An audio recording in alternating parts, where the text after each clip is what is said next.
আল্লাহুম্মা সাল্লি আলা সাইয়্যিদিনা মাওলানা মুহাম্মদ ওয়া আলি সাইয়্যিদিনা মাওলানা মুহাম্মদ।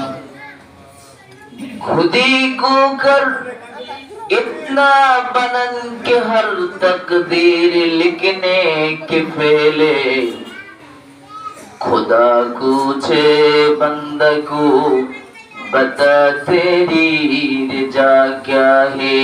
अल्लाहुम्मा सल्ली अला सय्यिदिना मौलाना मुहम्मद वलाले सय्यिदिना मौलाना मुहम्मद। अजबी हो जो इब्राहिम का इमाम फैदा, अजबी हो जो इब्राहिम का इमाम फैदा, अदकर सिकती है एक अंदाजे गुलिस्ता फैदा। बलगल उला बिकमालिही कशफत तुजा बिजमालिही हसनत जमीउ सालिही सल्लु अलैहि व आलिही।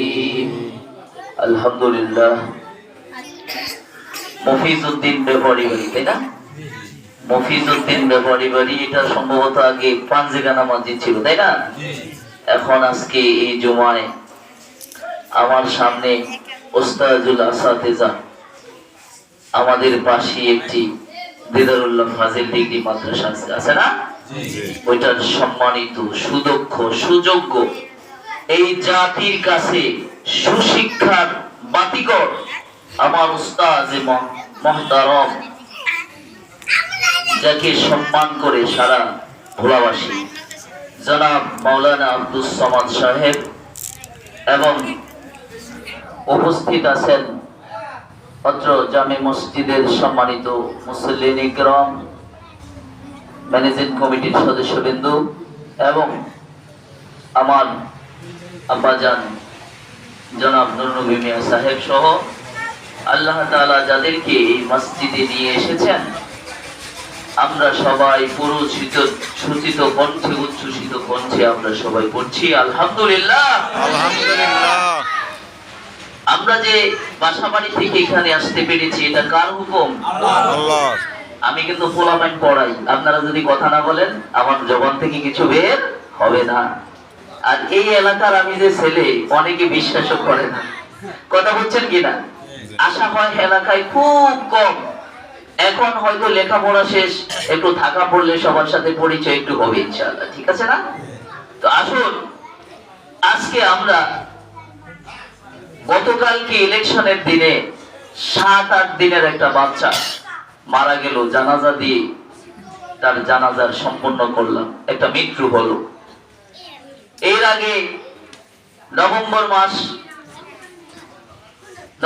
মাসের শেষ, ডিসেম্বর মাসের 31 তারিখে বাংলাদেশের একটি বিখ্যাত রাজনৈতিক দলের স্বনামধন্য নেত্রী, যিনি আলেমদেরকে সম্মান শ্রদ্ধা ভালোবাসা কম দিতেন না বেশি দিতেন, বেগম খালেদা জিয়া, যার জানাজার খাট ধরেছেন বাংলাদেশের বিখ্যাত 4 জন আলেম। আপনারা তো জানেন নাকি? আল্লামা মামুনুল হক, মিজানুর রহমান আজহারি, শায়েখ আহমদুল্লাহ ধরছে না? কেন ধরছেন? আলেমদেরকে ভালোবাসার কারণে নাকি খারাপ জানার কারণে? ভালোবাসার কারণে। তাহলে বোঝা যাচ্ছে এই দেশের যে বা যারা যে যেখানে আছে, মুসলমানদের অধ্যুষিত একটি এলাকা হিসেবে প্রত্যেকটা মানুষ আলেমদের সাথে একটা শ্রদ্ধা ভক্তি, একটা ভালোবাসা তাদের আছে এবং থাকবে ইনশাআল্লাহ। তো আসুন, তো বিরোধী দলীয় নেত্রী সেও মারা গেল, মৃত্যু থেকে কি রেহাই আছে নাকি? 7-8 দিনের বাচ্চা সেও মারা গেল, মৃত্যু থেকে কি রেহাই আছে? আসলে আমরা একটু মৃত্যু সম্পর্কে একটু জানার চেষ্টা করব ইনশাআল্লাহ, বিফাদলিল্লাহ বিমাশিয়াতিল্লাহ। ইনশাআল্লাহ বলুন। ইনশাআল্লাহ। মৃত্যুটা কি?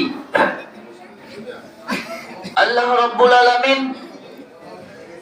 আমাদেরকে পৃথিবীর জীবনে পাঠিয়ে ছেড়ে দেন নাই, আমাদেরকে পৃথিবীর জীবনে পাঠিয়ে আল্লাহ রাব্বুল আলামিন যেমন আমাদের কর্মসূচি আমাদের জন্য ঘোষণা করেছেন, কর্মসূচি ঘোষণা করার সাথে সাথে আমাদের জন্য আল্লাহ আমাদের দুনিয়া থেকে কিভাবে নিয়ে যাবেন, আমাদের শেষ পরিণতিটা কি হবে, এটাও কালামে হাকিমের মধ্যে আল্লাহ জানায়া দিলেন।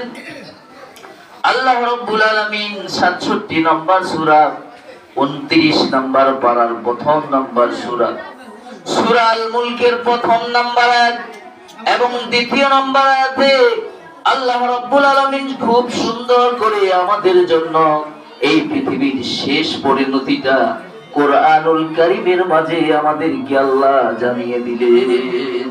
সুবহানাল্লাহ। আল্লাহ রাব্বুল আলামিন বলেন, الذي خلق الموت والحياة ليبلوكم أيكم أحسن عملا وهو العزيز الغفور। الله أكبر।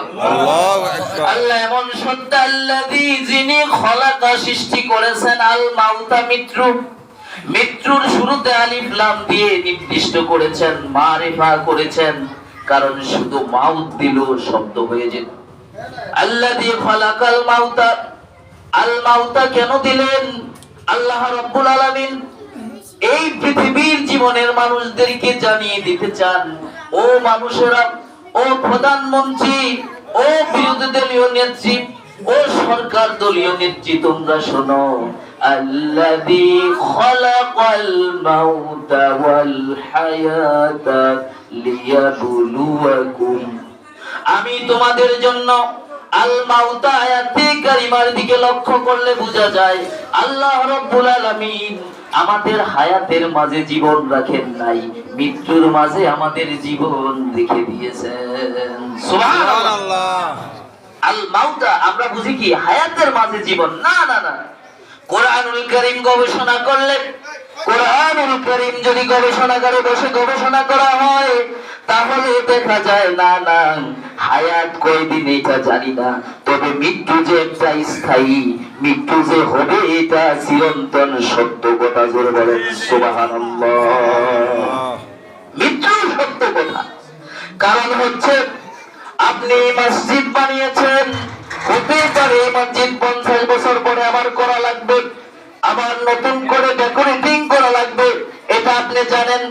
যাদেরকে দিয়ে বানিয়েছেন তারা আপনাকে গ্যারান্টি দিতে পারে এই মসজিদ, এই ঘাট, এই মাইক এতদিন থাকবে।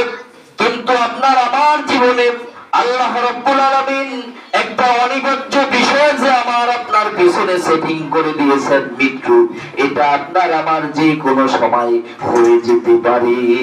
সুবহানাল্লাহ। আল্লাহ রাব্বুল আলামিন বলেন,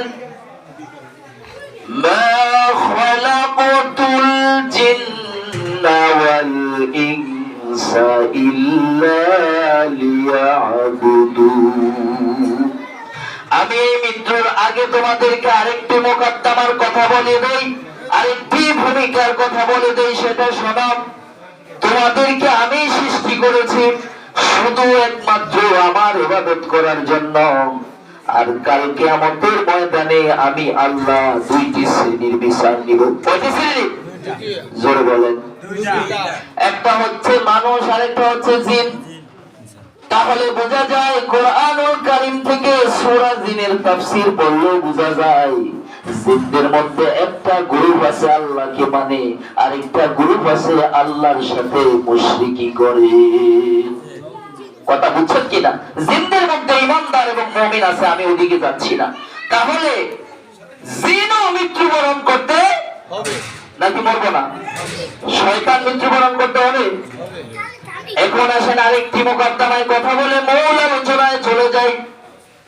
সূরা ইব্রাহিমের 22 নম্বর আয়াতে আল্লাহ রাব্বুল আলামিন এই জনপদের মুসলমান উম্মত এবং উম্মতদেরকে জানায় দিলেন, শোনো, কাল কিয়ামতের ময়দানে যখন মিজানের পাল্লা উঠানো হবে, মানুষগুলাকে ওয়ামতাজুল থেকে পাপী আলাদা হও এবং আমার নেককাররা আলাদা হও।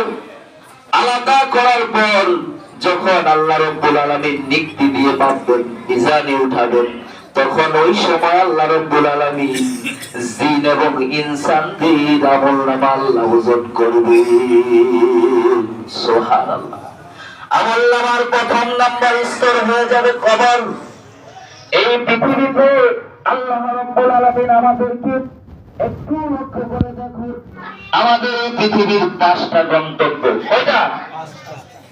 কথা বলেন না যে প্রথম জুমাইয়াতে উঠে গেলেন, কথা বলেন না কেন? 5টা গন্তব্য। কোরআন হাদিস গবেষণা করে আমরা 5টা গন্তব্য পাইছি, বলবো? প্রথম নাম্বার গন্তব্য আমার ছিল আলামে আরওয়াহ, রূহের জগৎ। কোন জগৎ? রূহের জগতে আমরা মরা ছিলাম না জিন্দা ছিলাম? জিন্দা ছিলাম। জিন্দা থাকার কারণে আবার আল্লাহ রাব্বুল আলামিন এই পৃথিবীতে আমাদেরকে জিন্দা মানুষ হিসেবে নিয়ে এসেছে। এক নাম্বার ছিলাম আলমে আরওয়াহ, রূহের জগৎ। রূহের জগৎ থেকে 2 নাম্বার গন্তব্যস্থল আলমে বাতন। বাতন মানে হলো পেট।